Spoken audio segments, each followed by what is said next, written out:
Um caso chocante atingiu a cidade de Caldas Novas em dezembro do ano passado. O desaparecimento de uma corretora, a Daiane Alves de Souza, tomou o noticiário nacional. Hoje, a péssima notícia acabou de ser informada à família.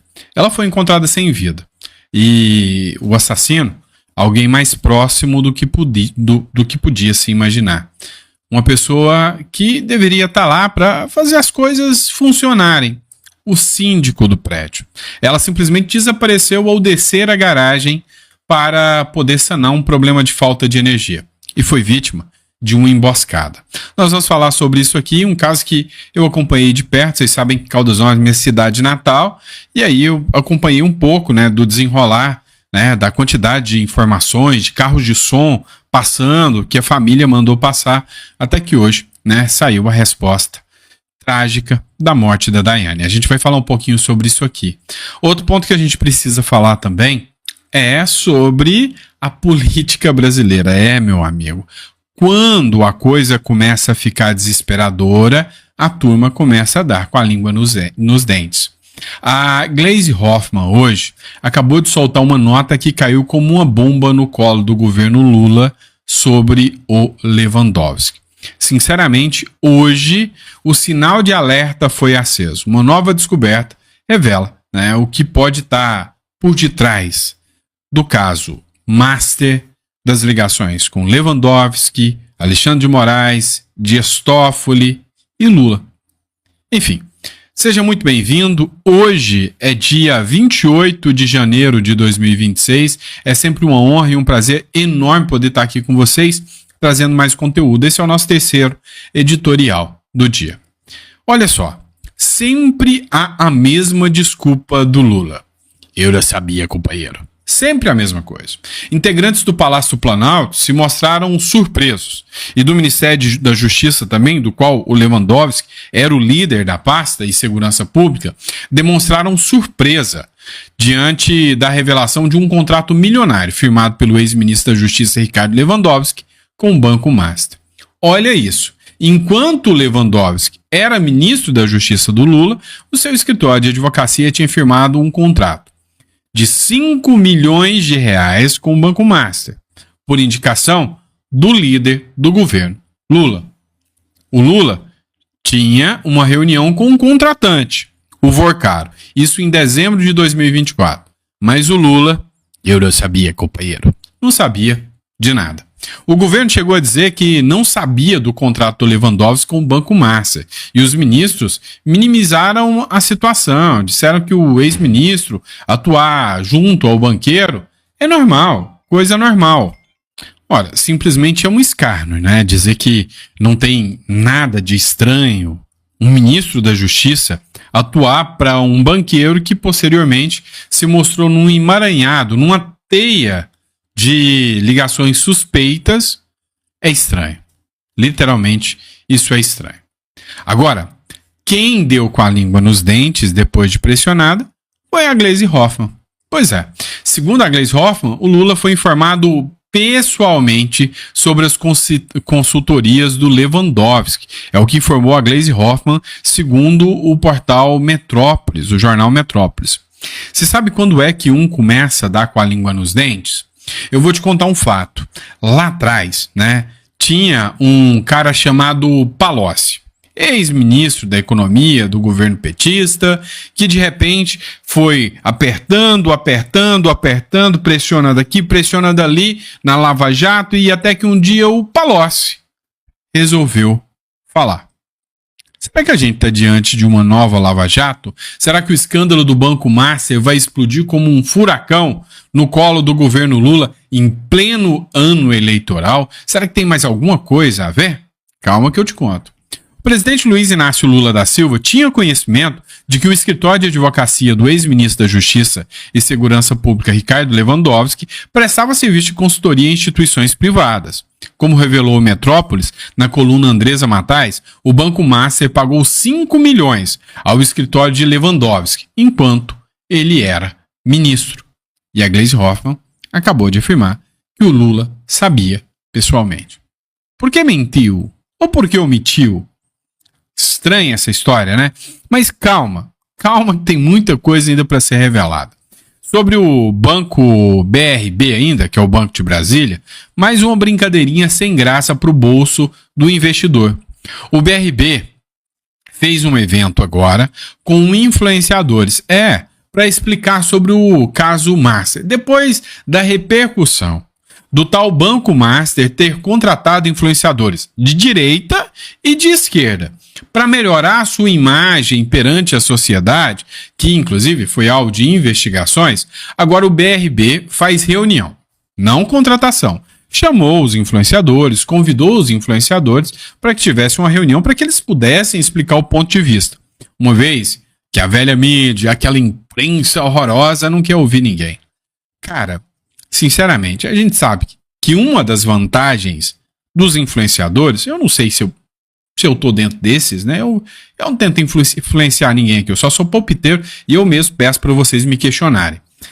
Mas a questão dos influenciadores é que há muitos independentes. Há muitos que não é o dinheiro que compra, não é cargo político, não é dinheiro de publicidade, os caras só gravam, fazem o seu trabalho. Alguns ganham bem, outros ganham pouco, mas fazem o seu trabalho. E aí, meu amigo, quando eles precisam partir para o lado dos influenciadores, é porque a mídia, neste caso, ela não está à venda, porque alguém já pagou mais caro. O BRB recorreu a influenciadores digitais para tentar conter os danos à sua imagem após a repercussão do caso envolvendo o Banco Master. A instituição marcou um almoço com criadores de conteúdo com o objetivo de apresentar sua visão dos fatos e orientar quais informações deveriam ser repassadas. Dirigentes do banco são investigados pela Polícia Federal por causa da transação de compra do Banco Master, que teria envolvido a aquisição de ao menos 12 bilhões em créditos falsos. Pouquinho, né? Só 12 bilhões que sumiu. Enquanto isso, o Banco Master, que tinha contratado os influenciadores para falar bem, agora virou alvo de investigação sobre obstrução de justiça. Matéria da Manuela Alcântara, do jornal Metrópolis. O Banco Master. A Polícia Federal abriu inquérito para apurar a contratação de influenciadores. Você deve lembrar que foram várias figuras de direita e esquerda, foram muito criticadas por ter dado a sua opinião sobre o caso Banco Master. Uma revelação que foi feita pelo Rony Gabriel, um vereador lá de Erechim, que foi chamado, né, para fazer ali a denúncia, para fazer a publicidade, teve uma multa no valor de R$800 mil prevista no caso de quebra de sigilo e abriu a boca, quebrou o sigilo e pode tomar R$800 mil no lombo de multa de quebra de contrato. E ele foi e espalhou para todo mundo, o que virou inclusive uma investigação por parte da Polícia Federal. A Polícia Federal abriu nesta quarta-feira um inquérito para apurar suposta contratação de influenciadores digitais, com o objetivo de defender o Banco Master e atacar o Banco Central nas redes sociais após a liquidação da instituição financeira. Pois é. Agora, vamos melhorar o negócio quando a informação de que o Vorcaro, o Daniel Vorcaro, o bambambam do Banco Master, tinha ido em dezembro de 2024 lá para ter uma reunião com o Lula, já abalou com toda certeza a estrutura do palácio. Agora, a revelação de agora solta mais um rojão, mais uma bomba gigantesca, ou melhor, mais um TNT, um dinamite no lombo do Lula. Matéria também da Andresa Matais. Ah, como é doce o gosto da vingança do Metrópolis, né? A Andresa Matais escreveu: o dono do Master foi 3 vezes ao Palácio do Planalto fora da agenda. Não foi uma, foram 3 vezes. Como que ele sabe? É simples. Pode não ficar registrado na agenda oficial do Lula, mas na portaria para entrar, a segurança é obrigada a colher os dados. E aí alguém da segurança contou. E quando eu falo da doce vingança do Metrópolis, o dono do Metrópolis foi preso pelo Dias Toffoli, lá em 2014. Naquela época, o PT não estava muito feliz com a turma do Metrópolis e deixou acontecer. Ele ficou 5 anos preso, o dono do Metrópolis. Quando saiu, viu agora a chance de colocar lenha na fogueira do Toffoli. Tá bom de ver. O empresário mineiro Daniel Vorcaro, dono do Banco Master, esteve pelo menos 3 vezes no Palácio do Planalto durante os anos de 2023 e 2024. Olha só, desde 2023. No governo Lula. As reuniões, no entanto, não aparecem nas agendas oficiais de nenhuma das autoridades que trabalham no local. Foi fazer turismo. O pai dele também, o Henrique Moura Vorcaro, também tem uma entrada no Palácio do Planalto, registrada no dia 6 de novembro de 2024. O Vorcaro foi confirmado em 12 de dezembro de 2024 e encontrou com Lula, ou seja, um mês depois. Assim como no caso do filho, ele não aparece em nenhuma reunião registrada nas agendas oficiais. As entradas de Daniel e de Henrique Vorcaro no Palácio do Planalto ficaram registradas na portaria do prédio. Os registros foram concedidos pelo Gabinete de Segurança Institucional, por meio da Lei de Acesso à Informação. Ou seja, meu amigo, nada é tão escondido que não possa ser descoberto quando a imprensa realmente quer fazer o seu trabalho. O importante é quando ela faz contra alguém que merece, né? Porque esse caso do Banco Master aqui vem revelando um déjà vu de Lava Jato. Ou algo pior do que a Lava Jato.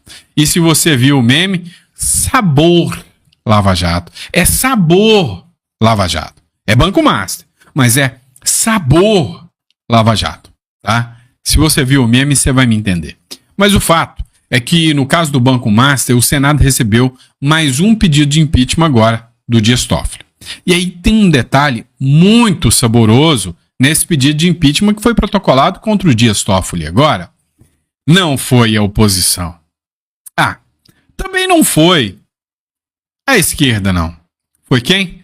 Cidadão do povo. O Senado Federal recebeu um pedido de impeachment contra o ministro Dias Toffoli, protocolado pelo cidadão Juliano da Silva Reis. Bicho, você é corajoso, é macho para fazer protocolo de impeachment do Alexandre de Moraes. Teve um que aconteceu ontem, do Alexandre de Moraes, e outro hoje, né, do Dias Toffoli. Corajoso. Parabéns. Na petição, o autor sustenta que Toffoli atuou como relator em processos relacionados ao Banco Master, mesmo diante da divulgação de supostos vínculos entre familiares próximos do ministro e pessoas ou empresas citadas no contexto do caso. Tem muita gente que estava falando em pacificação. Pacificar a esquerda e a direita. Lembra disso? Pois é. Quer um motivo melhor para pacificar do que um que todo mundo concorda? Que o Toffoli tem que ser empichado e que o Moraes tem que ser empichado por causa do Banco Master. Esqueça os abusos e as arbitrariedades que a esquerda apoiou. Não. Vamos falar agora de impeachment de Moraes e Dias Toffoli. Fazendo o impeachment de Moraes e Dias Toffoli, a anistia ou o perdão, né, a anulação pode acontecer mais fácil. É óbvio que o STF vai continuar com esse discurso mau caráter de que os ministros do STF estão sendo perseguidos pela extrema-direita. Só que não é a extrema-direita. É a esquerda que é a cabeça dos ministros dessa vez. Ou seja, vocês estão se sentindo usados, não estão? Vamos ser sinceros. Vocês foram lá, atacaram o bolsonarismo, serviram ao salvamento da democracia, né? Atacaram o Bolsonaro, fizeram tudo como manda o script para ter uma amizade boa com a esquerda. O Lula, na primeira chance, chega no Toffoli e fala: toma, é rua.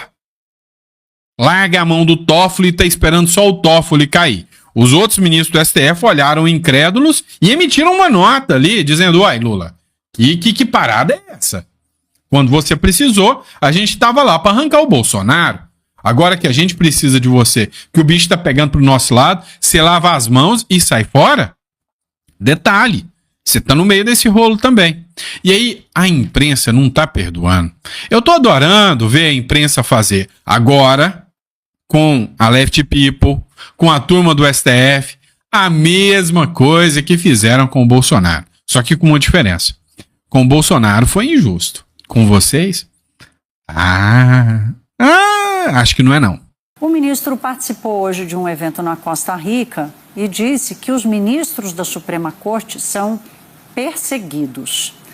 Tempo em que magistrados e magistradas são perseguidos por seu ofício. Essa versão de perseguição do STF, ela funcionou bem durante a apuração dos ataques golpistas, né? O governo Bolsonaro também se posicionava e atacava bastante o Supremo Tribunal Federal. Isso tudo acabou virando um grande processo. Depois do 8 de janeiro, as pessoas já foram condenadas. O que está acontecendo agora, eu acho importante a gente sempre lembrar, é um problema que nasce de dentro do STF e que a cobrança ao Supremo está sendo feita pela imprensa profissional, pela Polícia Federal, pelo Banco Central, né, de bom senso e de coesão na condução do caso, né, que não é o que temos visto, especialmente na atuação de Dias Toffoli.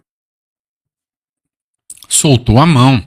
Aprende. A imprensa soltou a mão. A imprensa é a grande voz do sistema.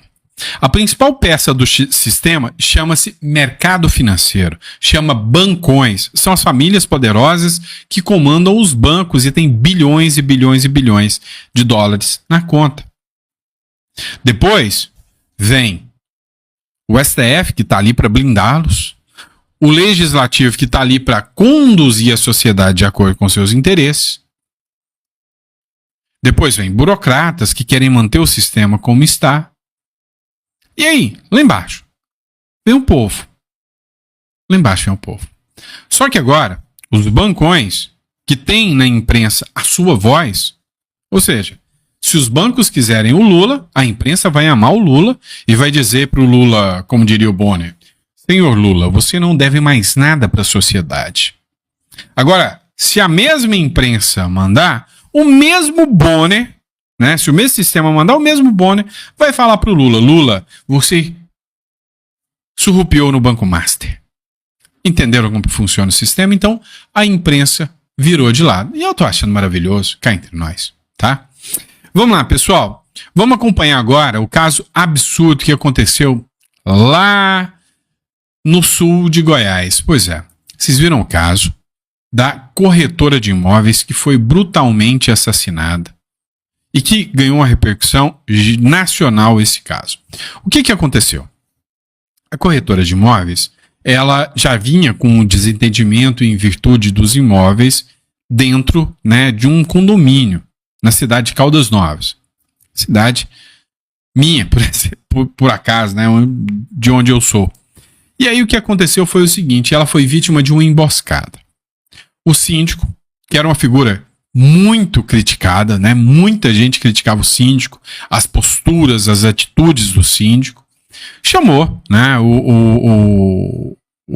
alguns aliados ali, desligaram a fase de energia do apartamento dela, ela desceu para ir ver o relógio, o que estava acontecendo. Ao descer, ela foi abordada, brutalmente assassinada em 8 minutos. Eles enforcaram ela, mataram ela, jogaram dentro do carro, levaram e jogaram o corpo no matagal.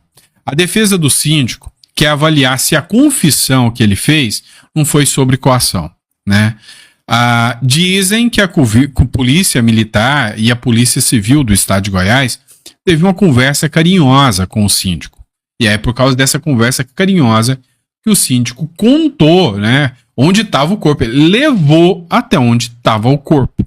Agora o advogado quer vir com essa de que não, foi coação, ele não confessou nada. Ele levou onde estava o corpo.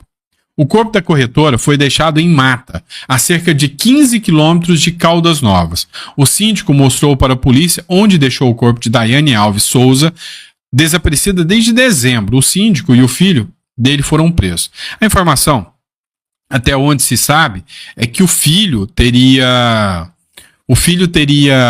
obstruído a justiça, tá? O filho não estaria envolvido no crime.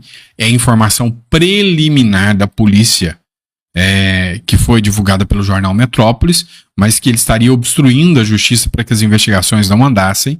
E também foi preso o porteiro, né? Foi chamado para prestar esclarecimentos o porteiro do prédio, tá? E isso, um mês depois, foi em dezembro de 2025 que a Daiane Alves de Souza desapareceu. né? E aí, a polícia localizou essa, era a Daiane, 43 anos, ela que tinha alguns apartamentos, né, ali, teve desavenças com o síndico e por causa disso, o desfecho que a polícia apresenta agora é que foi um crime motivado por dinheiro e desavenças e vingança por uma tocaia realizada pelo indivíduo, né?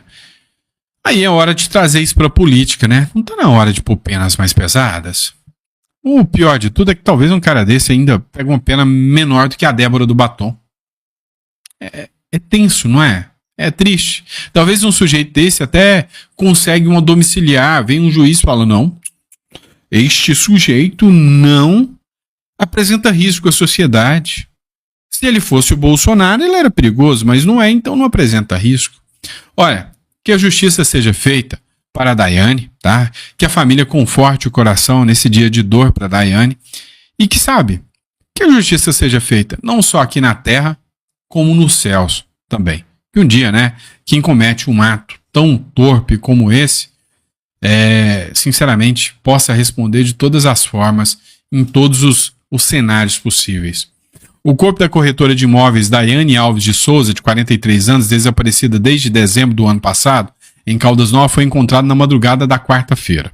A informação foi confirmada pela Polícia Civil de Goiás e o corpo de Daiane foi localizado em uma região de mata, na cidade de Caldas Novas. Tá bom? Então, que Deus conforte a família. Vamos lá. Eu tô sentindo ares de mudança. Sinceramente, tô sentindo ares de mudança até na postura da própria imprensa.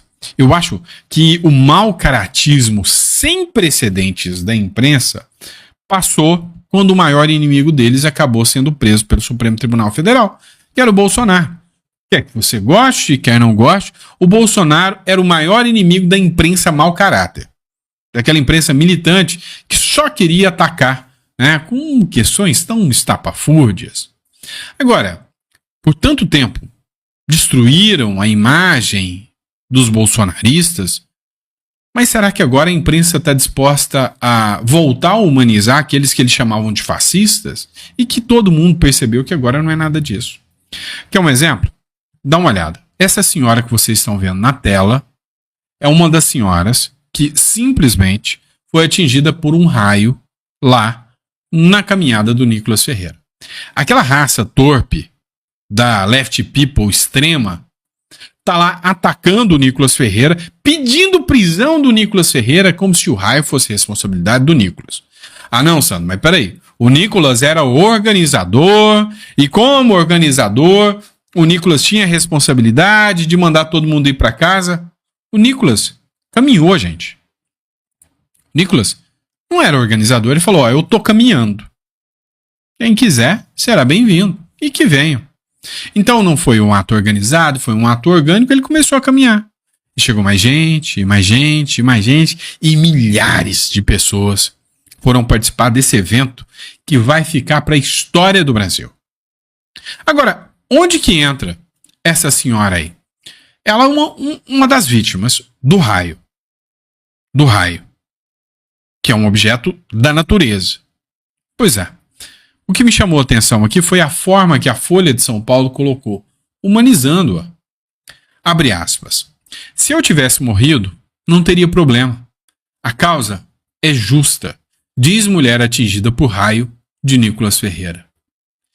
Esta mulher atingida pelo raio do Nicolas Ferreira, no ato do Nicolas Ferreira, é a mesma mulher dos atos do 8 de janeiro.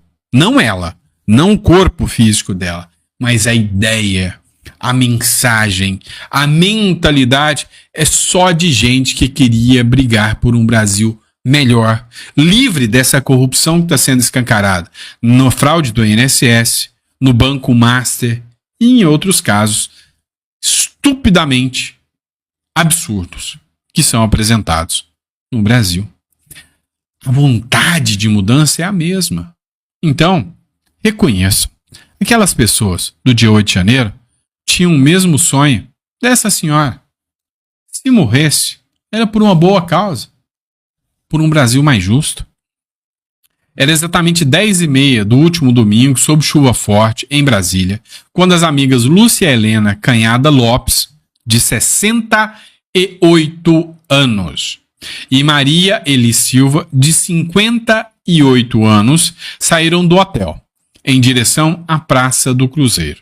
No local, uma multidão se aglomerava para a chegada da caminhada com o deputado Nicolas Ferreira. As duas foram atingidas por um raio que caiu na praça durante o evento, sendo que a Maria Eli permanece internada na UTI.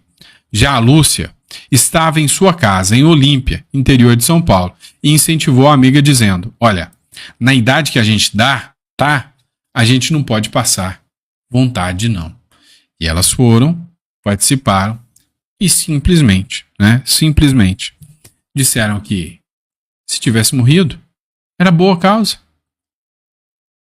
Lutando por um país mais justo. Não sei. Acho que está mudando o ar um pouquinho do Brasil. Vamos lá. Matéria do R7. Vocês lembram que eu falei para vocês, acho que foi na semana passada, que tinha um caso muito interessante na geopolítica?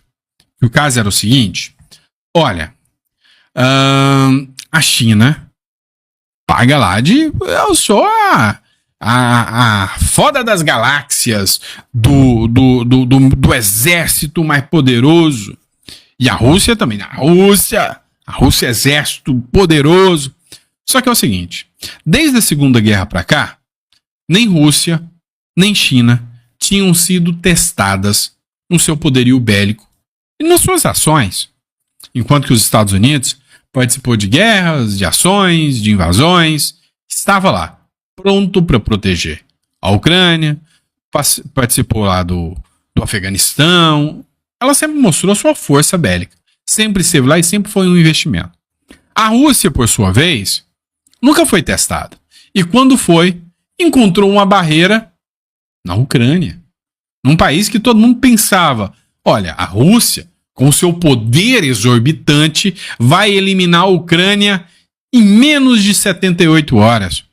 Mais ou menos igual os Estados Unidos fez com o Irã quando mandou o Irã parar. E olha que o Irã tem um poder bélico forte. O Irã foi lá e não, chega. Olha essa matéria, só para vocês verem se tinha razão o que eu disse. Mortes de soldados russos na Ucrânia superam todas as guerras que o país já teve. Isso antes da Guerra Mundial ainda, hein? Cerca de 1,2 milhão de soldados russos foram mortos, feridos ou estão desaparecidos desde a invasão da Ucrânia, iniciada há quase 4 anos. Um nível de baixas para uma grande potência militar que não era visto desde a Segunda Guerra Mundial, segundo um novo relatório de um importante centro de estudo internacional. Eu não falei? Eu avisei para vocês? Eu não disse? Tá? Sabe o que está acontecendo? A Rússia está pedindo socorro para a turma da Coreia do Norte, para a turma de Cuba, para a turma da Venezuela. Tem relatos de que venezuelanos estavam sendo enviados para lutar a favor da Rússia. E mesmo assim, aquela potência militar que todo mundo imaginava que varreria um país do mapa em poucas horas, encontrou um empecilho. Está levando 4 anos para terminar o negócio e ainda não está levando a melhor nessa história, não. Você entende o porquê que o Donald Trump está surfando em águas mansas, pelo menos por hora? E o enorme custo humano resultou em ganhos territoriais relativamente pequenos no campo de batalha, com a Rússia ampliando apenas 12% a área do território ucraniano sob seu controle desde 2022. De acordo com o relatório do Centro de Estudo Estratégico Internacional, o relatório questiona suposições difundidas em vários círculos, inclusive na Casa Branca, de que uma vitória russa na Ucrânia seria inevitável e estaria próxima. Pode até acontecer, mas não foi nada do jeito que o Putin esperava, tá bom? Eu ia falar do Toffoli, vai ficar para a próxima. Espero que vocês tenham gostado do nosso editorial. Muito obrigado pela confiança de vocês, pela credibilidade que vocês trazem ao nosso canal, ao nosso trabalho aqui. Muito obrigado, antes de mais nada, pela confiança, né? E me receber na sua casa mais uma vez. Esse foi o nosso terceiro editorial, dia 28 de janeiro de 2026. Esse foi o nosso Chá da Tarde. Muito obrigado. O clima esquenta de verdade quando até a Globo News fala que agora o impeachment dos ministros do STF não é mais coisa da direita. A própria Andréa Sadi, da Globo News, falou que a esquerda quer a cabeça de ministros do STF, ou seja, que é o impeachment de ministros do STF. O Lula, que até então estava avesso ao caso do Vorcaro, até pagando de santo, igual no caso do filho dele, que ele falou, olha, se o meu filho tiver algum envolvimento com o INSS, que investiguem. No outro dia, o PT blindou ele. O Lula falou, olha, se alguém defende o Vorcaro, essa pessoa é sem vergonha. E no outro dia, descobre-se que o Lula teve reuniões com o Vorcaro. E hoje, saiu inclusive mais uma denúncia sobre o Lula e o Vorcaro, tá lá no UOL. O relator da CPMI do INSS falou sobre o caso Márcia e sobre ligações com o Lula. Mandou um recado duro e direto pro Lula, falando que se for preciso, até ele pode ser o relator da CPMI do caso Márcia. Ele mandou o recado, né, direto pro Lula, que, como eu disse para vocês, acabou de sair agora mais uma matéria falando sobre ligações do Lula com o Vorcaro, o que coloca o Lula em maus lençóis para 2026.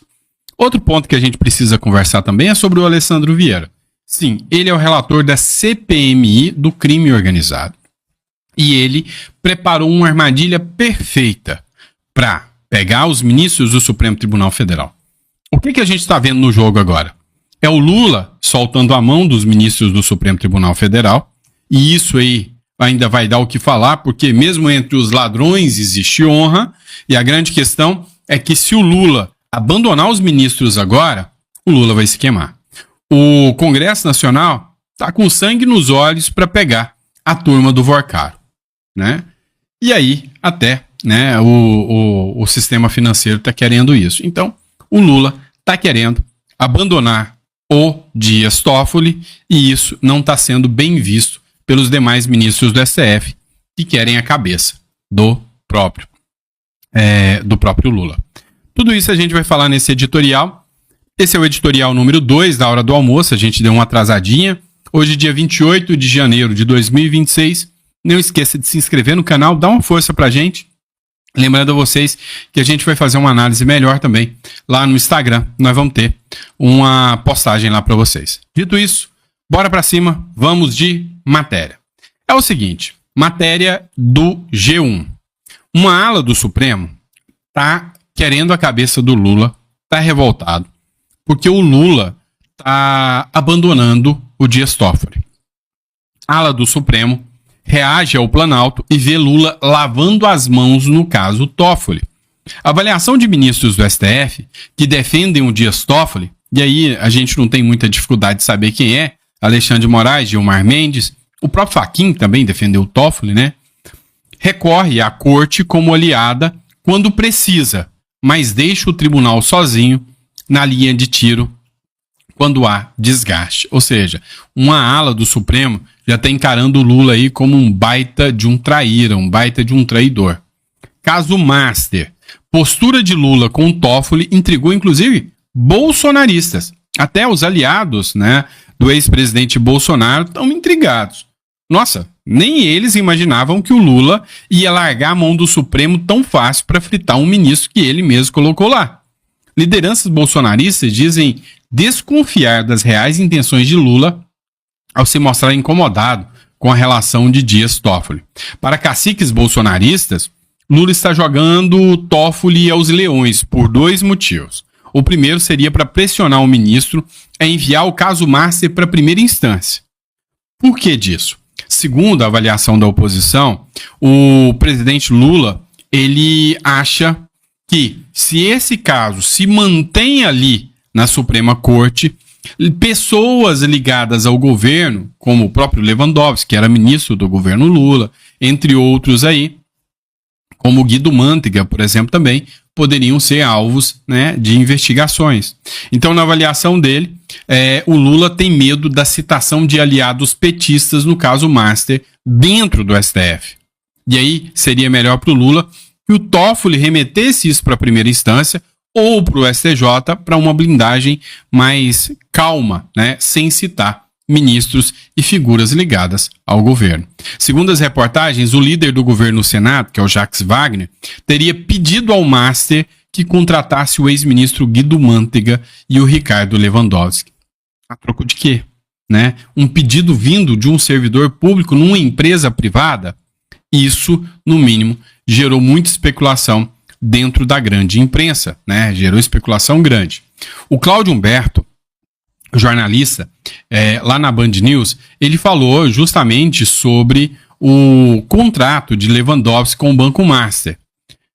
Simples, o governo abandonou o Toffoli, abandonou o ex-ministro do STF e ministro da Justiça, Lewandowski, no meio da chuva. O presidente Lula resolveu então adotar um velho truque, né? Aquele do eu não sabia, e fez com que, ou ao menos assessores muito próximos dele, procuram jornalistas para dizer, olha, o presidente não sabia da existência desse contrato, foi uma surpresa para ele, muito desagradável e coisa e tal. Mas o fato é que outras fontes, também dignas de crédito, afirmam que esse assunto, inclusive, foi objeto da conversa de Lewandowski com Lula quando o ministro pediu demissão do cargo. Foi exatamente uma atitude, uma iniciativa para reduzir o constrangimento para o governo no caso de essa contratação pelo Banco Master vir a público como ele achava que viria e de fato veio. Bom, o fato é que a gente assiste a uma situação em que o governo simplesmente abandona o ex-ministro da Justiça, deixa Ricardo Lewandowski no meio da chuva, te vira. É basicamente isso o que foi dito, né? O que está sendo feito em relação ao ministro. O que a gente assistiu ontem foi uma intensa repercussão de tudo isso, né, no Congresso Nacional, líderes, também o relator da CPI do crime organizado no Senado Federal manifestou a decisão de abrir investigação sobre essas relações, né, muito estranhas do governo com o Banco Master, e o relator da CPMI do INSS também vai investigar, essa comissão irá investigar o Banco Master com os consignados, etc. e tal. Ele, inclusive, gravou um vídeo muito duro, muito direto, se dirigindo diretamente ao presidente Lula, falando que ele, falando exatamente, criticando esse relacionamento aí de Lula com Daniel Vorcaro, passando a mão na cabeça de corrupto e tal. Foram alegações feitas pelo deputado Alfredo Gaspar. Mas quando abandona, digamos assim, a própria sorte, o ex-ministro da Justiça, o PT mostra, parafraseando ali uma sentença atribuída por Nelson Rodrigues a Otto Lara Rezende, os petistas não são solidários nem na desgraça. Pois é, boa análise. E a gente vai falar justamente sobre esses dois pontos que foram mencionados aqui. Um deles, do Alessandro Vieira, que deixou um recado muito claro, né, que foram citados aqui pelo Cláudio Humberto. Um deles, o Alessandro Vieira, falando que vai investigar, a partir de então, ligações de empresas com os ministros do STF e pede abertamente impeachment. Outra, que é, né, o Gaspar aqui, investigando, né, falando que vai fazer de tudo para investigar o Lula dentro da CPMI, mesmo do INSS. Acompanhe aqui. Lula, cara de pau, você esteve aqui em Maceió e criticou quem defendia Vorcaro e o Banco Master. E você, Lula, no escurinho do cinema, recebeu Vorcaro no final de 2024, procurando ajudar o banco. Agora nós descobrimos, olha, seu discurso de hipocrisia para o público, uma versão no privado, a mão na cabeça do criminoso. É por isso que ninguém do PT assinou a CPI do Banco Master. É por isso que seu ministro da Segurança Pública e Justiça, que devia combater o crime organizado, recebeu mais de 5 milhões de reais, enquanto era ministro da Justiça do Banco Master e de Vorcaro. Que vergonha. Olha, se não bastasse isso, nós ainda temos seu ex-ministro da Fazenda contratado por R$1 milhão por mês para defender os interesses do Banco Master junto ao seu governo. Foi por isso que você recebeu o Vorcaro sem estar na agenda. Foi por isso que você não permitiu que o PT assinasse a CPI do Banco Master. O STF também não fica para trás. Estamos vendo agora familiares do Alexandre de Moraes fizeram um contrato de mais de 129 milhões de reais para defender os interesses do Master, o maior rombo financeiro da história do país. Olha, minha gente, não precisa ir longe não. Onde tem safadeza, aonde tem crime, a gente vai encontrar personagens conhecidos. E, infelizmente, Lula vem liderando uma verdadeira desgraça contra o Brasil. 2026, Lula, nós vamos lhe tirar. O Brasil e o brasileiro não aguenta mais. Chega de impunidade, chega de crime. Pois é. E aí, quem gostou do recado do relator da CPMI do INSS? E aí, né, só pra gente falar um pouquinho aqui mais, tem mais um recado vindo direto da revista Veja. Esse aqui é o Alessandro Vieira, que é relator da CPMI do crime organizado, mandando um recadinho claro aos ministros do Supremo Tribunal Federal. A gente tem que separar as instituições das pessoas. Né? Você tem claramente problemas na conduta dos ministros Alexandre e Dias Toffoli, contratos, valores, relações que precisam ser explicadas, e é muito natural que, se for necessário, a gente demande do Poder Judiciário, o Poder Judiciário atenda seguindo a lei. Se não fizer isso, você vai ter um agravamento dessa crise institucional e uma demonstração cabal de que o único caminho restante será o impeachment.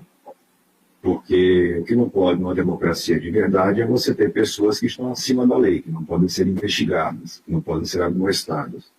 E é muito claro que nós precisamos de mais informações sobre essa situação, onde você tem aparentemente uma organização criminosa que comprava acesso privilegiado ao poder executivo, poder legislativo e poder judiciário, usando, entre outras estratégias, contratos com escritório de advocacia. Então a gente tem que fazer essa investigação com todo o alcance possível. Pois é. Olha, parece que o caçador tá virando caça, né? Parece que o jogo tá ficando mais interessante. A Andréa Sadi, na Globo News, ela falou o seguinte: o impeachment de ministros do Supremo deixou de ser pauta da direita, diz Andréa Sadi. Ou seja, a esquerda agora já está querendo a cabeça dos ministros do STF.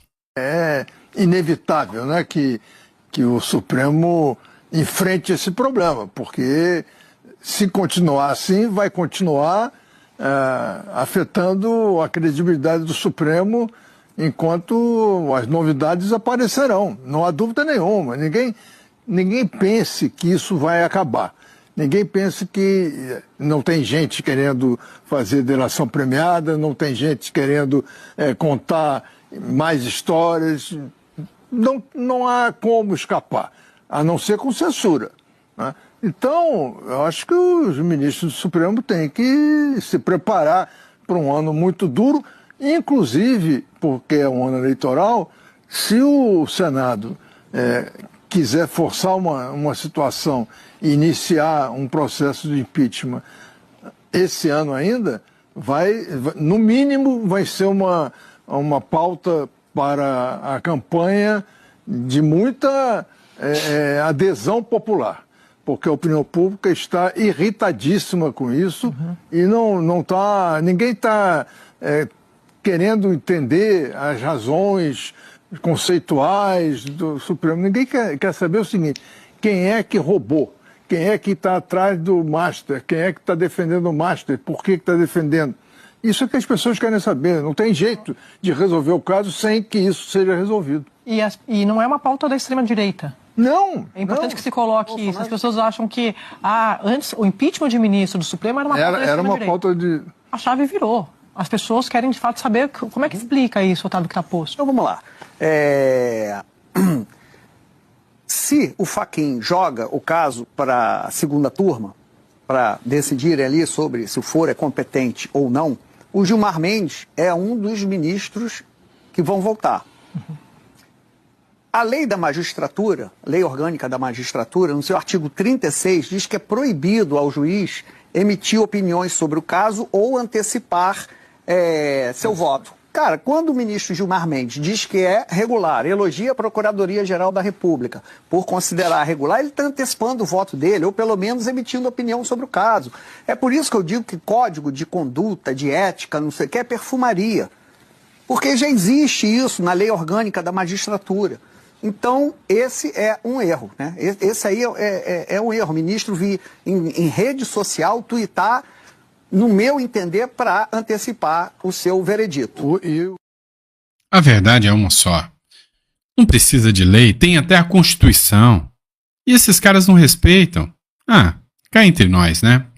Vamos lá, pessoal. Matéria do Metrópolis agora. A promessa de Flávio Bolsonaro a Netanyahu durante jantar em Israel. Pois é. Enquanto nós temos um presidente que é persona não grata, mal recebido, que está contra Israel o tempo inteiro, o Flávio Bolsonaro vem tentando consolidar bons discursos no campo internacional. Um cara mais moderado, com uma fala mais tranquila. E não pense que você terá um Bolsonaro raiz como o Bolsonaro. O Flávio é um cara mais moderado. Ele vai sentar na mesa com dos mais diversos espectros, vai dialogar. E isso faz parte da diplomacia. Um cara que quer ser um candidato a presidente, ele governa para o povo. Isso é fato. E aí agora o Flávio começa já a fazer suas articulações internacionais.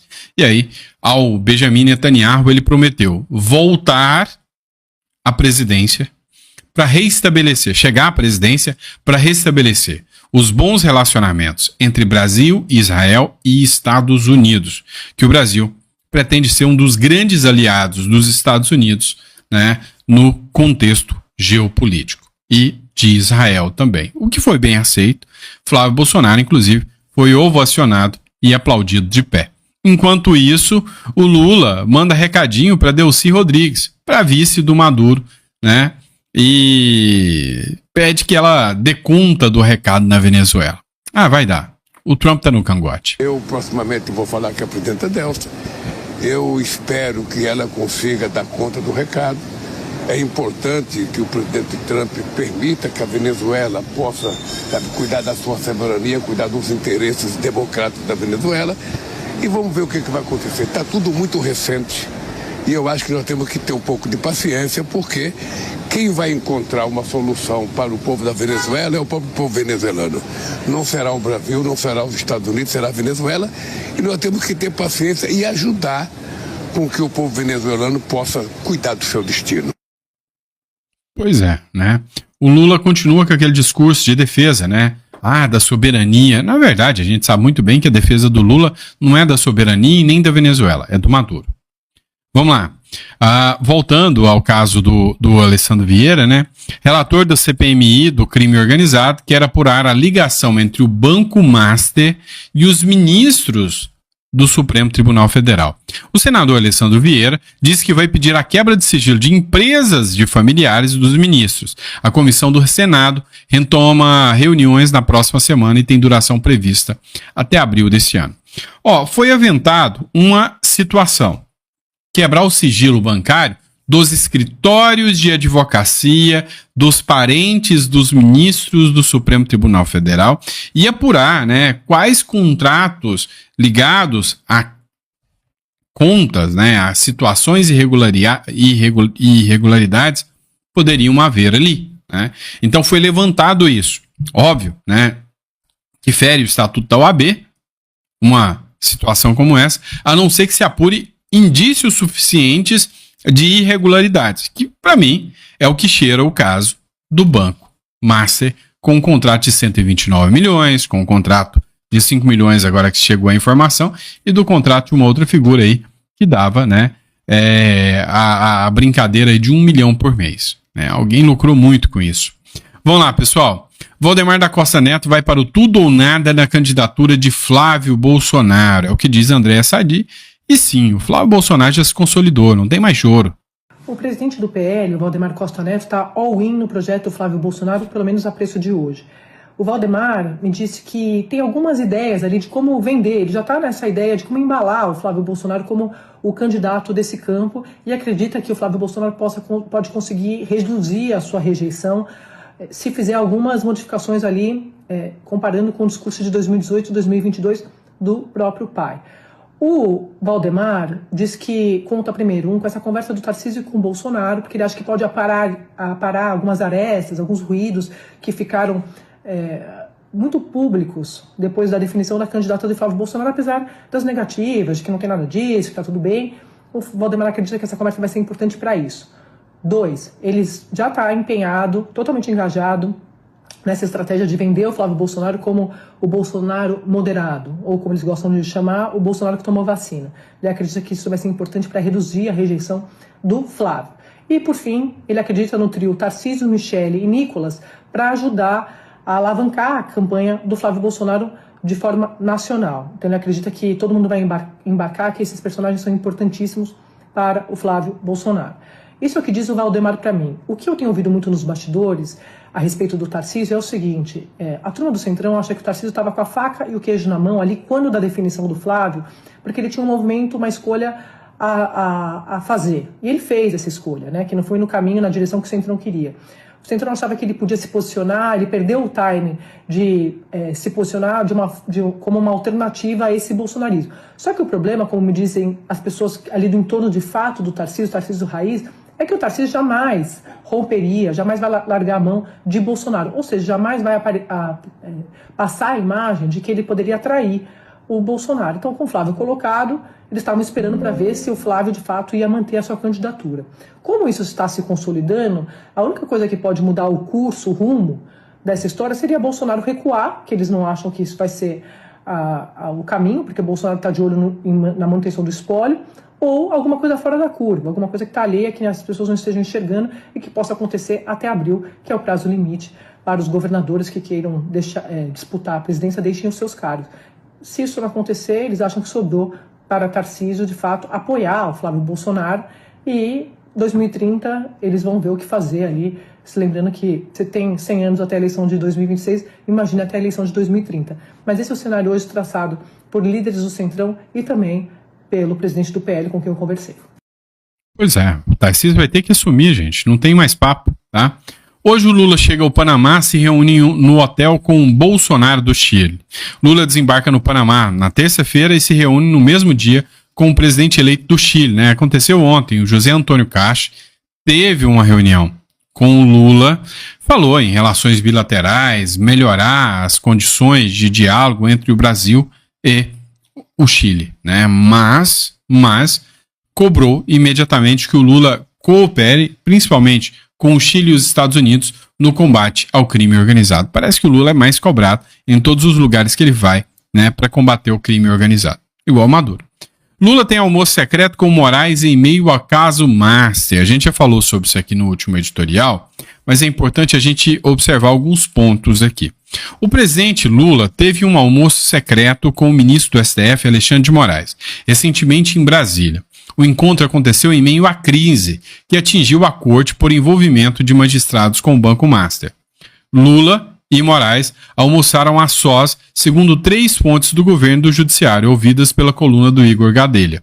A reunião ocorreu em janeiro e não foi incluída nem pelo presidente, nem pelo ministro em suas respectivas agendas oficiais. Vamos lá, pessoal. Agora, no caso Banco Master, que está cada vez mais interessante de assistir, Lula, que diz que odeia quem apoia o Banco Master, quem defende o Vorcaro. Dá uma olhada aqui. O Lula inaugurou uma fábrica de Vorcaro em Minas Gerais em 2024. Olha só. Não foi o mesmo ano que ele teve uma reunião dentro do Palácio Planalto a portas fechadas com o Vorcaro? O petista foi à cerimônia da Bion, que produz insulina e tem o fundador do Banco Master como principal acionista. E aí a foto do Lula lá no evento da empresa, né, lotado ali de gente da turma do PT em Minas Gerais, né. O encontro fora da agenda do Lula com o Daniel Vorcaro no Palácio Planalto em 4 de dezembro foi precedido por um evento importante.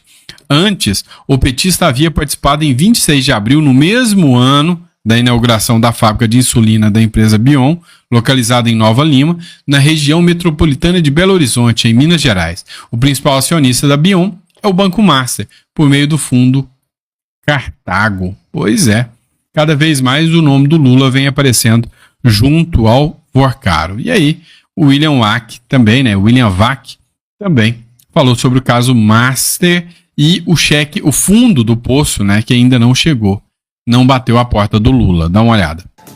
Desde que o presidente Lula reuniu um grande comitê para se exibir em público como capaz de tomar conta do escândalo Master, o escândalo só piorou.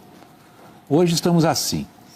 O Supremo, vendo-se obrigado a soltar notas e desmentidos, diante da reação pública ao comportamento de pelo menos 2 de seus integrantes, os ministros Dias Toffoli e Alexandre de Moraes. Um desfrutava da imagem de exterminador da Lava Jato, o outro da imagem de exterminador do bolsonarismo. Hoje, estão no centro de um processo acelerado de extermínio da imagem da própria instituição do Supremo.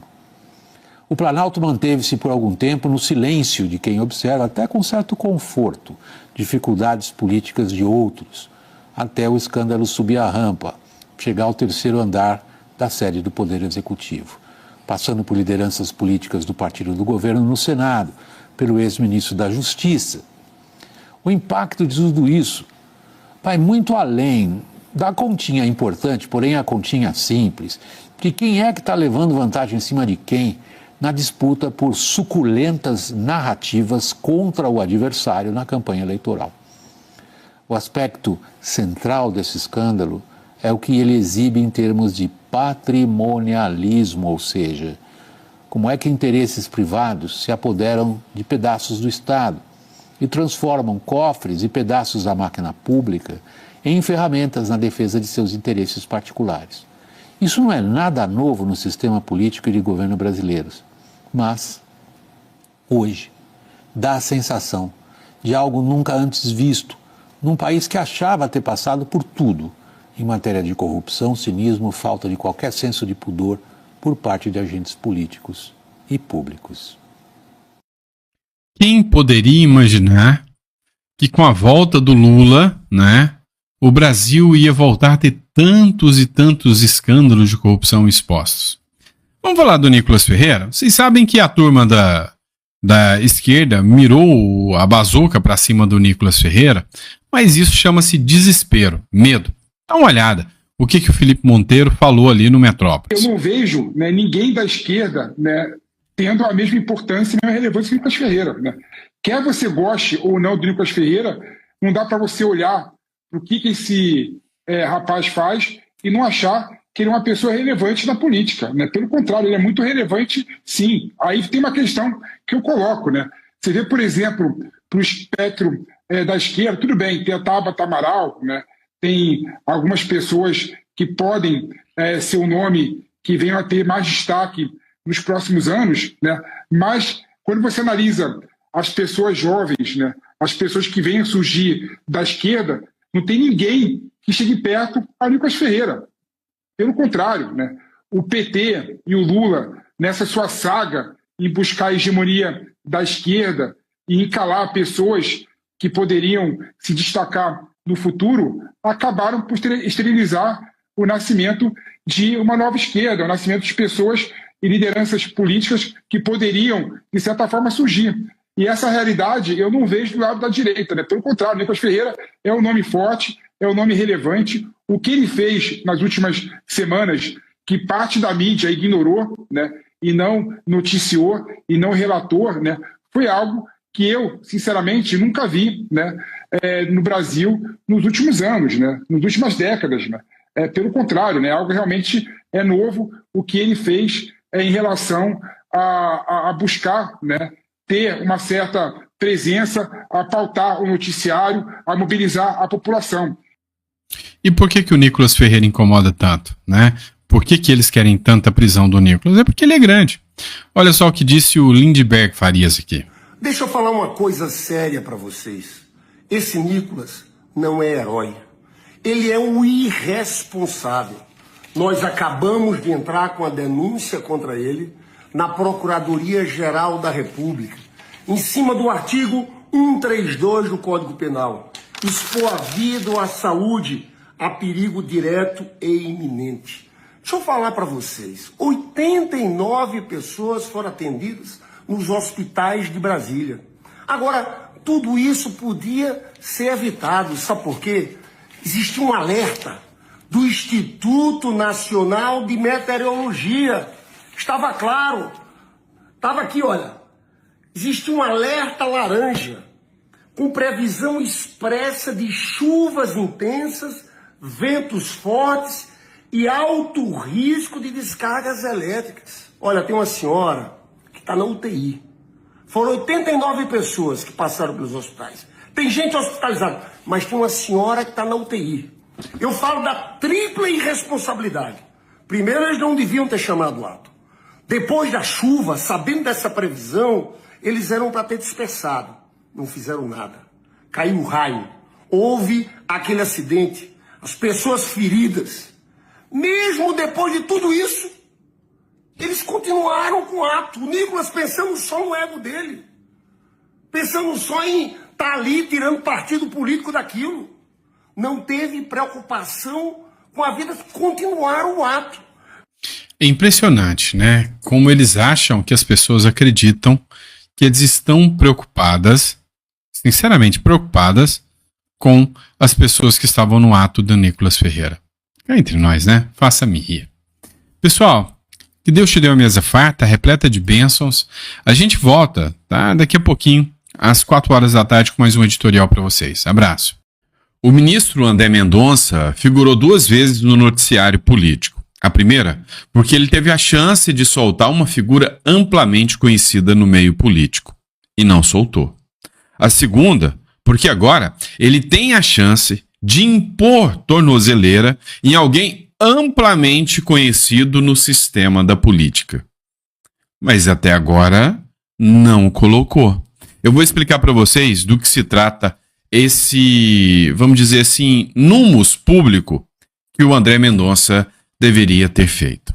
Outra questão, o ministro Fachin, hoje presidente do Supremo Tribunal Federal, mandou um recado claro e objetivo para os demais colegas do Supremo Tribunal Federal, que colocou a própria corte em pânico. O Supremo Tribunal Federal está rachado e o Fachin sabe disso. E sabe que uma quebra dentro do sistema durante a presidência dele vai marcar a imagem dele por muito tempo. Eu vou explicar para vocês qual foi esse recado aterrorizante que o Fachin mandou para o Supremo Tribunal Federal e seus colegas de corte. Ronaldo Caiado sentiu o peso da traição. Pois é, o Ronaldo Caiado fez um anúncio ontem à noite que deixou todo mundo estarrecido. Ninguém esperava por um anúncio como esse e fala-se em traição pesada. O Ronaldo Caiado, que cá entre nós não tem um apoio muito grande da ala bolsonarista, mas a gente vai falar sobre essa situação do Caiado com vocês. E aí a cereja do bolo deste editorial é este senhor aqui, o senhor Davi Alcolumbre. Sim, o Davi Alcolumbre falou pela primeira vez que seria muito interessante, mas muito mesmo, um impeachment de um ministro do Supremo agora. Afinal, entraria dentro do Supremo Tribunal Federal o Rodrigo Pacheco, que é seu aliado de primeira ordem. Será que estaremos prontos para ver a queda de um ministro? E aí tem aquele ditado, né? Onde passa um boi, passa uma boiada. Se cai um, cai mais. Tá preparado para tudo isso? Então não esquece de se inscrever no canal, curtir, compartilhar. Hoje é dia 28 de janeiro de 2026. Espero que o seu ano, o primeiro mês do seu ano, esteja muito bem, tenha começado muito bem. Para mim começou. Começou no 3º dia, o Maduro caindo, um monte de escândalo sendo apurado e caindo no colo, né, de quem, respectivamente, deveria. Dito isso, bora para a informação. Lembrando a vocês que está aqui na descrição o contato da Imigra Mais, empresa de assessoria para que você possa tirar a sua residência no Paraguai ou no Uruguai. Você entra em contato com a gente, manda aí um recado, marca a sua consulta que a gente vai te dar a melhor orientação sobre a residência uruguaia ou paraguaia. Dito isso, bora de matéria, né, pessoal? Dá uma olhada nisso aqui. André Mendonça nega liberdade a careca do INSS. Sim, a defesa do careca do INSS pediu a revogação da prisão preventiva e desbloqueio de todos os valores do empresário, né? O careca do INSS hoje, ele está preso na Papuda, onde outras 8 figuras que estão vinculadas a esse caso das fraudes do INSS estão presos também, lá na Papuda. Então, a grande questão que fica escancarado aqui é que eles vão fazer de tudo para liberar essas pessoas da cadeia. As informações que se tem, inclusive, tem uma matéria do próprio Metrópolis, que é do Mário Sabino, que essas pessoas receberam muito dinheiro, e isso como forma de proteção. Que o Daniel Vorcaro pagou para muita gente, inclusive para muitos escritórios de advocacia, para receber a proteção e a blindagem do judiciário. Dizem que o careca do INSS pagou muita gente dentro da política para receber a proteção e a blindagem política, mas não conseguiram. Venderam e não entregaram. E o careca do INSS está na mira novamente aí, né, preso, e caiu no colo do André Mendonça. Só que tem um ponto interessante. Como caiu no colo do André Mendonça, o André Mendonça rejeitou o pedido de liberdade do careca do INSS, todas as ações que tratam sobre a fraude do INSS caem na mão do André Mendonça. E aí é que começa a cobrança com o André Mendonça. O Jeffrey Chikini fez um pedido de prisão para o André Mendonça avaliar. Porque agora, igual acontece no caso do Bolsonaro, tudo cai na mão do Alexandre de Moraes, tudo do INSS cai na mão do Mendonça. O que o bolsonarismo, ou melhor, bolsonarismo não, o que o Brasil esperaria do André Mendonça é que ele atuasse nos moldes e modelos que o Alexandre de Moraes atua para desvendar o caso do INSS. E aí tem um caso emblemático, que é o filho do Lula. O Jeffrey Chikini fez o pedido de prisão para o filho do Lula. As denúncias que chegam é que o filho do Lula teria recebido um mensalão ali, né, uma mesada de 300 mil e mais 25 milhões. É uma acusação feita por um assessor do filho do careca do INSS, acusando que o filho do Lula viajou com o careca do INSS, inclusive tem provas que essa viagem aconteceu e que tinha esses valores envolvidos. Inclusive uma amiga pessoal do Lulinha, onde o Lulinha usava como QG em Brasília, o local dela, era sócia do careca do INSS. Então tudo isso foi exposto. E aí, o Jeffrey Chikini fez o pedido de prisão do Lulinha. Lembrando que o Lulinha deu linha do Brasil assim que descobriu que a fraude do INSS seria investigada. Então, a hora que ele descobriu tudo isso, ele foi embora, passou a morar na Espanha. Da mesma forma, né, o Jeffrey Chikini pediu para o André Mendonça que mandasse prender, porque ele seria um fugitivo. Imagina se fosse o Alexandre de Moraes diante de um bolsonarista que tenta sair do Brasil, sendo que o Felipe Martins nem tentou e ele mandou. Então, o que se esperava do André Mendonça é que tivesse pelo menos um pouco da rigidez que o Alexandre de Moraes tem em relação ao bolsonarismo.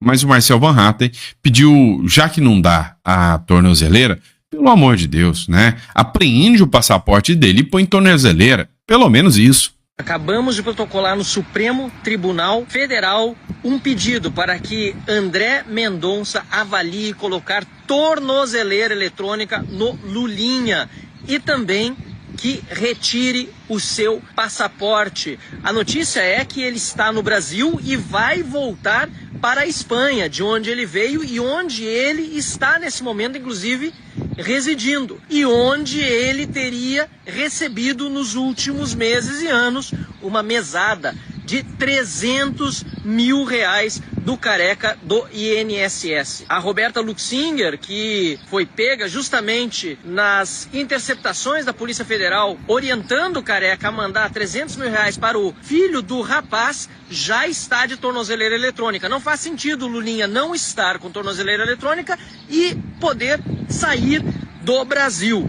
Portanto, foi um pedido feito pela bancada do Novo, por mim, pelo deputado Luiz Lima, pelo senador Eduardo Girão e a deputada Adriana Ventura, junto com o relator da CPMI do INSS, que está fazendo um excelente trabalho, relator deputado Alfredo Gaspar, bem como junto com o líder da oposição lá na CPMI do INSS e no Senado da República também, Rogério Marinho, que representa todos os demais parlamentares da oposição e os parlamentares que querem realmente o bem do Brasil e a devolução do dinheiro roubado dos aposentados e que vá em cana cada um daqueles que roubaram de viúvas, roubaram de velhinhos, de doentes, de órfãos, de pessoas com deficiência, enfim.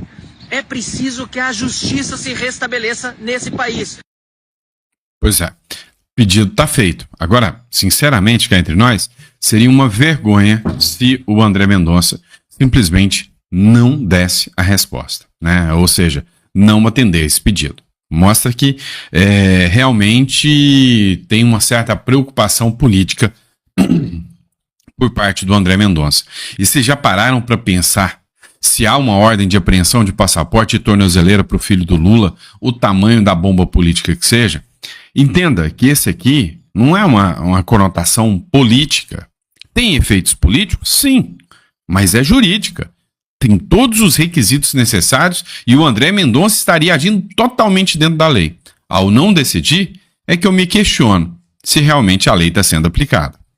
Vamos lá, vamos falar do Petro agora. O Petro, né, colocou o rabinho entre as pernas, tá bonzinho com o Donald Trump, não tá gritando e nem falando alto, mas agora o Petro fez um pedido para o Donald Trump. Conforme o jornal Millennium aqui, internacional, o Petro fez um pedido para o Trump devolver o Maduro para que o Maduro seja julgado dentro da Venezuela. Ele falou, olha, não é que eu quero confrontar o Donald Trump aqui não, mas o correto é que o Maduro seja julgado pelos tribunais venezuelanos. Esse pedido é um pedido desesperado que, com toda certeza, o Lula vai correr para dar apoio ao pedido do Petro. Por quê? Todo mundo sabe que o Trump quer o Maduro na sua mão porque o Maduro sabe tudo de todo mundo. Se o Maduro resolver falar, se o Maduro estiver disposto a falar, várias repúblicas vão ruir. A colombiana, a brasileira, a cubana, a nicaragüense. Ou seja, a cada momento que o Trump fica com o Maduro lá nos Estados Unidos, com toda certeza é um trunfo a mais na mão dele. Então, cá entre nós, você acha que o Trump vai devolver o Maduro para a Venezuela? Jamais. Jamais. Principalmente porque a Delcy Rodrigues, que é a vice do Maduro, que se tornou presidente quando ele caiu, ontem fez um discurso acalorado que não vai receber mais nenhuma ordem dos Estados Unidos. Mas ainda está recebendo. Por quê? Porque ela tinha que fazer aquele discurso inflamado. Há rumores de que a guarda chavista quer matar a Delcy Rodrigues, porque dizem que ela traiu o Maduro. Então querem, arrancar o pescocito da Delcy Rodrigues. Então ela tem que fazer esses discursos. Assim como o Petro tem que fazer esse discurso pela militância de extrema esquerda. Assim como o Lula fez esse discurso pela militância de extrema esquerda do MST durante um evento. Mas depois que o Trump ligou para o Lula atendeu pianinho, foi convocado a comparecer em Washington e vai comparecer. Ou seja, a turma da esquerda é igual o Pinter, late, late, late. Mas a hora que chega o pitbull do lado, aí o negócio muda. Vamos lá. Entenda esse ponto aqui do Supremo Tribunal Federal. O ministro Edson Fachin mandou um recado claro e inequívoco para o Supremo Tribunal Federal. Tem muita gente aí achando que o impeachment dos ministros do STF é impossível. Entenda, é impossível em outros tempos. Para a direita, tudo é impossível na visão deles. Agora, para a esquerda não é bem assim não. Dá uma olhada o porquê. Agora, quem está cobrando o impeachment do Dias Toffoli não é a direita, é a esquerda. Eu já falei 1 milhão de vezes. Está na hora da direita esquecer o ministro Alexandre de Moraes. Esquece. A direita já tentou de tudo, já fez de tudo.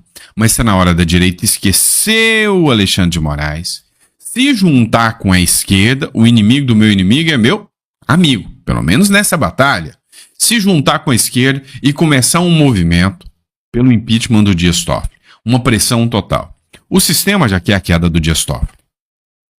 O próprio Fachin já reconheceu a possibilidade de queda do Dias Toffoli. E a grande questão é a seguinte, onde passa um boi, passa uma apoiada. Junta-se à esquerda, todo mundo pressiona, imagina uma grande mobilização, onde todo mundo, por causa do Banco Master, faz uma mega manifestação, como aquela do não é por 20 centavos, lembra? E aí fala, não é só pelo caso Master. E todo mundo, mobilização total durante as eleições, né, que é o ano de eleição, 2026, estoura um pedido de impeachment, enfraquece o judiciário, que é a base forte que dá o sustentáculo para o Lula, em pleno ano eleitoral. Imagina com ministros da corte na mira do impeachment, da pressão popular por o impeachment, se ela ia tentar limitar as redes sociais e as vozes das pessoas nesse contexto. Não, porque eles não vão saber quem está criticando é de direita ou de esquerda. Entenderam a regra do jogo? E aí, a hora que a pressão estiver muito grande, estoura a CPI do Banco Master, que agora acabou de colocar o Lula no meio desse redemoinho todo. Aí, meu amigo, 2026 é só abraço. E aí, CPMI do INSS, se o André Mendonça tiver coragem, vai colocar aí uma tornozeleira no filho do Lula. Imagina pro Flávio Bolsonaro uma tornozeleira no filho do Lula e falando: e aí, Lula? E o seu filho aqui? Entendeu que o jogo para 2026 está interessante? Agora, vamos lá. O que o Fachin falou que aterrorizou os ministros do STF? É que esse cenário que eu mostrei para vocês pode se tornar real. O ministro Edson Fachin, que é o atual presidente do STF, e sobre a batuta dele, se cai um ministro, ele fica manchado para sempre, enviou um recado direto e alarmante aos seus colegas da corte durante uma entrevista ao Estadão. A fala do Fachin foi a seguinte: ou nos autolimitamos, ou poderá haver uma limitação de um poder externo. Qual é o poder externo que faz a limitação? Simples. Para o ex-procurador Deltan Dallagnol, da Lava Jato, essa fala é o reconhecimento de que a água bateu no pescoço e que o Supremo esticou a corda ao máximo com a sociedade brasileira. O único poder externo capaz de impor tal limitação é o Senado Federal, através do processo de impeachment. O Fachin, ciente de que o tribunal está abusando das suas prerrogativas, tenta emplacar um código de conduta interno, mas encontra resistência feroz em figuras como o Gilmar Mendes e Alexandre de Moraes. Sim, o Gilmar Mendes e o Alexandre de Moraes são as figuras que estão dando o alicerce e o sustentáculo para todas as ações do Dias Toffoli. O Alexandre de Moraes, porque está atolado até o pescoço também nesse caso do Banco Master, com acusações do contrato da esposa, entre outras questões. O Gilmar Mendes ainda não se sabe por quê, mas com toda certeza a turma investigativa do jornalismo já está querendo saber. E tanto Mendes quanto Moraes recusam aceitar qualquer tipo de freio, né, às instituições. Acha que vai enfraquecer o STF depois de tanto poder acumulado. A crise se aprofunda ainda mais, com revelações de bastidores envolvendo o senador Davi Alcolumbre e o ministro Dias Toffoli. Uma matéria da revista Veja, que foi estranhamente removida do site pouco após a publicação, indicava que o Alcolumbre já estaria fazendo as contas para viabilizar o impeachment do Dias Toffoli. Sim, meu amigo, isso aqui, né, foi divulgado pelo ex-procurador da Lava Jato, que o Alcolumbre mudou seu posicionamento. Uma coisa é um bando de bolsonaristas pedindo o impeachment do Moraes, porque o Moraes atropela todas as regras constitucionais contra os bolsonaristas. Outra coisa é a militância da imprensa toda, é a esquerda toda, e óbvio, a direita tem que se juntar nesse assunto, tem que esquecer o Alexandre de Moraes para não dar a impressão de que é uma vingança pessoal e focar no Toffoli. Depois que o pedido do Toffoli for aberto, eles falam: mas peraí, o Moraes também estava envolvido, por que não vai 2 pelo preço de 1? Entenderam? Então, o que o Toffoli tem medo hoje? O Alcolumbre está com ódio do Lula, porque o Lula, quando o Barroso caiu, indicou o Jorge Messias. E não o seu amigo Rodrigo Pacheco, que colocou o Alcolumbre na presidência do Senado. Então o Alcolumbre precisa de mais uma vaga para colocar o Pacheco. E aí cai o Toffoli, abre a vaga, Pacheco no Supremo Tribunal Federal. Não tão grato ao Lula quanto você imagine. O interesse não seria meramente republicano, mas estratégico. Abrir uma vaga do Supremo Tribunal Federal para acolher o seu real e fiel escudeiro, o Rodrigo Pacheco. O isolamento do Toffoli tornou-se crítico após ele ser abandonado pelo próprio Lula e ver seu nome ligado a escândalos como o Banco Master, quando o cálculo político do ganha-ganha em Brasília começa a apontar que rifar um ministro é mais vantajoso que mantê-lo, o cenário para uma destituição constitucional torna-se uma possibilidade real e imediata. E sim, eu estou falando isso aqui para vocês há muito tempo. Tem chance sim, agora, real, de queda dos ministros do Supremo Tribunal Federal. Não Alexandre de Moraes, talvez não por hora, mas o Toffoli já está na mira, o sistema já está possesso, tá? Contra o Toffoli. Vão rifá-lo. E aí teve essa publicação do The Incorruption aqui, que diz o seguinte, olha, segundo a Veja, o Davi Alcolumbre passou a discutir nos bastidores a possibilidade de Rodrigo Pacheco ocupar uma vaga no Supremo Tribunal Federal, em um cenário de eventual impeachment de Dias Toffoli. Ou seja, é uma matéria da Veja que foi estranhamente retirada do ar, talvez por uma ligação ou por algum pedido ali, mas que dizia que o Toffoli está com a batata assando, falando no português mais claro. E traição, hein? Pois é, quem te viu, quem te vê. Ronaldo Caiado tomou um canga do União Brasil. União Brasil, com toda certeza, vai ficar aqui em aberto sem candidato, e provável que vai apoiar o PL aqui num possível acordo. Matéria do G1. O governador Ronaldo Caiado anuncia que vai deixar o União Brasil. O Caiado afirmou que o PP, que formou aliança recente com a União Brasil, seria contra sua candidatura. Em 2025, o político mencionou que pretendia ser candidato à presidência pela União Brasil. E sim, o Caiado ainda está revoltado. Isso aqui eu já venho falando para vocês há uns 3 meses, que a União Brasil ia rifar o Caiado, que o ACM Neto já tinha dado sinalizações nesse sentido, e que o próprio Antônio Rueda, que é o presidente do partido, já também tinha dado sinais, né, de que o Caiado, alguém ia lá no tapetinho dele, ó, caiu o bebê, né? Ia derrubar o Caiado. Então o Caiado, percebendo essa ação, o Caiado pulou fora do União Brasil e ainda permanece na estrutura, querendo ser candidato à presidência da República em 2026. Se vai conseguir? Não sei. Porque adivinha para qual partido que ele foi? Um partido que supostamente já tem um candidato. E qual seria? Eu te explico. O governador de Goiás, Ronaldo Caiado, anunciou nesta terça-feira sua saída do União Brasil. A declaração foi feita durante uma entrevista a uma rádio do interior de São Paulo. Segundo Caiado, a decisão ocorre após a formalização da aliança entre a União Brasil e o Partido Progressista, que deu origem à federação chamada União Progressista. Estou em contato com outros partidos. O entendimento é de nós avançarmos para a nossa campanha e algo a ser resolvido nos próximos dias. O governador afirmou que o PP, partido ligado ao senador Ciro Nogueira, seria contrário à sua candidatura e por isso estaria buscando outra coligação política. Em outubro de 2025, Caiado havia declarado a intenção de disputar a presidência da República pela União Brasil, mas já sinalizava a possibilidade de diálogo com outras siglas. Agora, com a saída do governador do União Brasil, ele deve intensificar as articulações políticas para viabilizar uma candidatura presidencial por outra legenda. Pois é. E qual seria a legenda para onde o Caiado vai? Bingo. Ao lado de Leite e Ratinho Júnior, o Caiado anuncia sua ida ao PSD, dando um passo adiante. O governador de Goiás, Ronaldo Caiado, anunciou que está indo para o PSD, ao lado do Eduardo Leite e do Ratinho Júnior, né? Ou seja, foi para o PSD. Agora, será o lançamento de uma campanha Caiado e Ratinho, né? O Caiado já tinha deixado muito claro que não tinha interesse em ser vice. Não tinha esse interesse. Será que o PSD acatou o Caiado para que o Caiado venha como candidato à presidência do PSD com Ratinho de vice? Não sei, né?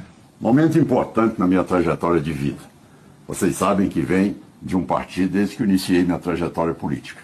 Mas busco neste momento uma oportunidade para poder também contribuir com a discussão nacional de uma eleição em 2026. Nessa hora, nós estamos tendo aqui, na companhia do meu amigo Ratinho, como também do Eduardo Leite, que já são do PSD, me acolhendo aqui neste momento para que nós possamos mostrar ao Brasil que este é um gesto de total desprendimento.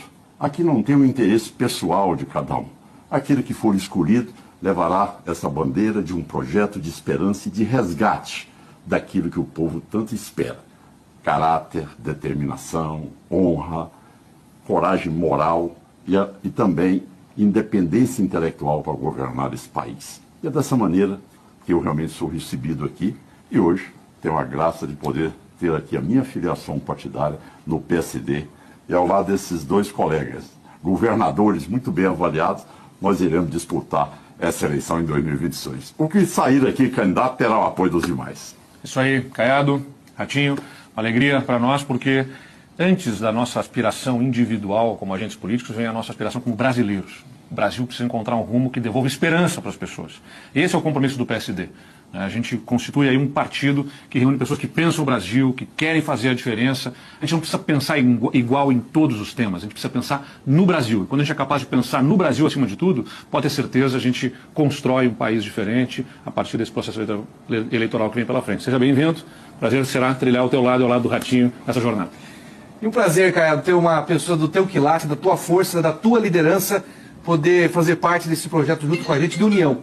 De união pelo Brasil, para virar essa página, fazer um Brasil moderno, um novo país que tantas pessoas precisam e querem. Acima de tudo, um Brasil moderno que cuida das pessoas que mais precisam. Então, seja muito bem-vindo, tenho uma alegria de ter você junto com a gente, junto com o Eduardo aqui. Parabéns, viva o Brasil! Vamos lá! Vamos lá. A gente precisa entender aqui uma estratégia do PSD bem interessante. O PSD aqui pegou 3 governadores, 3 nomes que vão apoiar entre si. De um lado, nós temos o Ronaldo Caiado e o Ratinho Júnior. São os 2 governadores mais bem avaliados pelos seus respectivos estados do Brasil. O que levaria ali uma votação em massa desses 2 estados. Mas é insuficiente. Por outro lado, o Leite, eu não acredito que ele seja tão bem avaliado assim no Rio Grande do Sul. Mas tá ali, né? Mas tá ali. Agora, seria um apoio de 3 estados importantes? Claro, óbvio, né? Então, seria um pontapé inicial que cresceria ou a reputação do Caiado ou a do Ratinho, provavelmente uma chapa conjunta dos 2. Suficiente para vencer a polarização entre Flávio Bolsonaro e Lula? Jamais. Segundo ponto, eu particularmente, por ser do estado de Goiás, gosto do Ronaldo Caiado pelo trabalho que ele fez em Goiás. Votaria no Caiado? Sem a menor preocupação. Agora, a gente precisa falar a verdade para vocês. O Caiado não é tão bem quisto diante do público bolsonarista. Não é. Por que não? Porque, se lembra no período da pandemia? Pois é, o Caiado se juntou com o Mandetta para queimar o Bolsonaro. E aí, o público, né, apoiador e votante do Bolsonaro, ainda tem um ressentimento muito grande de que o Caiado e o Mandetta foram responsáveis pelo que a mídia mais usou para queimar o Bolsonaro, que foi a pandemia. Então, o Caiado, cá entre nós, dentro de Goiás, ele tem uma votação expressiva porque o goiano conhece o trabalho dele. O Ratinho também. Mas fora dali, não emplaca. É Flávio Bolsonaro, provavelmente segundo turno, ainda mais com o apoio do Tarcísio de Freitas, declarado agora para o Flávio. Então, assim, vão ser bons apoios, né, no segundo turno, mas não chegam lá, tá? Não chegam lá. Vamos lá, matéria do Metrópolis. O Lula tem almoço secreto com Moraes em meio ao caso Banco Master. Esses encontros secretos, reuniões secretas, estão a todo tempo na mídia, né? Pegou em cheio o núcleo duro da política brasileira, que está aqui envolvido o STF e agora bateu na porta do Palácio do Planalto. A grande questão que fica aqui é quando os deputados e senadores vão começar a entrar aqui, né, na dança também. Por um lado, eu já dei o meu posicionamento, e aí eu queria ver se vocês concordam comigo. Eu falo besteira pra caramba aqui, eu dou cada errada aqui, mas eu acerto muito também, vocês sabem disso. Agora, vocês precisam entender o seguinte, 2 pontos, um que vocês vão dizer se vocês concordam comigo ou não, o outro eu já sei que vocês vão me bater mesmo. O primeiro ponto, vocês concordam comigo que o Lula e o Alexandre de Moraes vão ser arrastados pro buraco de tabela, porque a imprensa já está fazendo esse trabalho de escancarar almoço secreto com o Lula aqui, com o Master ali, com fulano ali. Isso vai chegar até, né, o pescoço do Moraes e do Lula. Então, que deveria haver uma atuação conjunta da direita inteira indo em foco ao Dias Toffoli. Se um se enfraquece, o resto fica com medo. Essa é a jogada. Vocês concordam que deveria deixar o Alexandre de Moraes? Ficou 3 anos, quase 4 anos, batendo ali, né? Já tem quase 4 anos, batendo no Alexandre de Moraes e a direita não deu conta. Então, peraí, tem que entender que tá dando murro em ponta de faca. Deixa o Alexandre de Moraes de lado, foca no Dias Toffoli. Que o Alexandre de Moraes e o Lula vêm de tabela, a imprensa traz os dois. Ok? Ok. Agora outro ponto, que aí você vai ficar bravo comigo. O Flávio Bolsonaro não tá falando sobre isso. E tá gerando especulações. O porquê que o Flávio Bolsonaro... O Nicolas ontem fez um vídeo falando do caso Master. Por que o Flávio Bolsonaro não tá apostando e não tá falando sobre o caso Master? 2 especulações aqui, tá? Uma delas, estratégica. Ou seja, o Flávio Bolsonaro não tá falando sobre isso agora.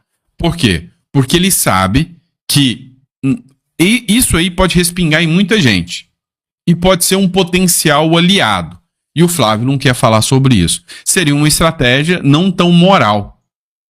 Agora, outro é que se o Flávio Bolsonaro não se posiciona, daqui a pouquinho a imprensa vai usar isso contra o Flávio. Porque o Lula, mesmo estando mais sujo do que puleiro de galinha, tendo reuniões com o Vorcaro, se posicionou. E o Flávio tem que se posicionar também sobre o caso Banco Master, tá? Agora, presta atenção em outra coisa. A turma do PT, ela é mestre em criar narrativas. A turma do PT vai articular e vai trabalhar para criar a narrativa de que o Lula descobriu o caso do Banco Master e que é o Lula que está trabalhando para isso ser resolvido.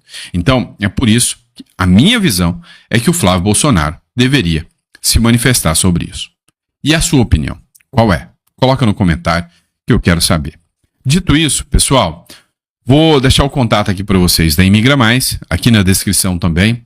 Olha, num período de instabilidade política, quanto a que o Brasil vem vivendo, é sempre temeroso e perigoso demais você apostar todas as suas fichas só em um país.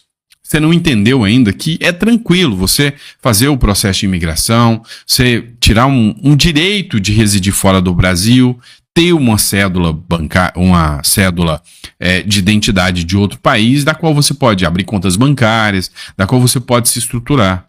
Um país onde você pode ir estudar medicina de graça, você tem segurança, um ótimo IDH, um país muito bem estruturado.